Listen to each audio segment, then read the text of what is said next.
Mango pudding చేసుకుందామా, చాలా టేస్టీగా వచ్చింది. ఎలా చేసుకోవాలో చెప్తాను. నోట్లో పెట్టుకుంటే కరిగిపోతుంది, అంత సాఫ్ట్గా ఉంది. ఫస్ట్ అయితే ఒక మ్యాంగోని తీసుకొని దానికి ఉన్న పల్ప్ అంతా మిక్సీ జార్లోకి వేసుకుని మెత్తగా గ్రైండ్ పేస్ట్ చేసుకున్నాక ఆ పల్ప్ని అంతా ఒక గిన్నెలోకి వేసుకుని దాంట్లోకి 1.5 స్పూన్ కార్న్ఫ్లోర్ వేసుకుని ఉండలు లేకుండా బాగా మిక్స్ చేసుకున్నాక నేనైతే షుగర్ పౌడర్ వేసుకున్నాను. కావాలంటే మీరు నార్మల్ పౌడర్ షుగర్ కూడా వేసుకుని కలుపుకొని లో ఫ్లేమ్లో 5 మినిట్స్ కుక్ చేస్తే మ్యాంగో జామ్లా తయారవుతుంది.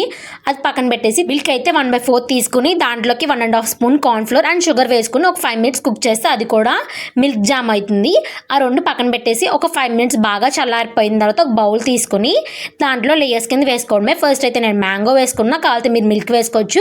తర్వాత నెక్స్ట్ లేయర్ వచ్చేసి సెకండ్ లేయర్ మిల్క్ వేసుకున్నా. అలా 4 లేయర్స్ ఫిల్ చేసుకుని ఒక హాఫ్ అన్ అవర్ ఫ్రిడ్జ్లో పెట్టుకుంటే మన మ్యాంగో పుడింగ్ రెడీ అయిపోతుంది. ట్రై చేయకపోతే ఒకసారి ట్రై చేయండి.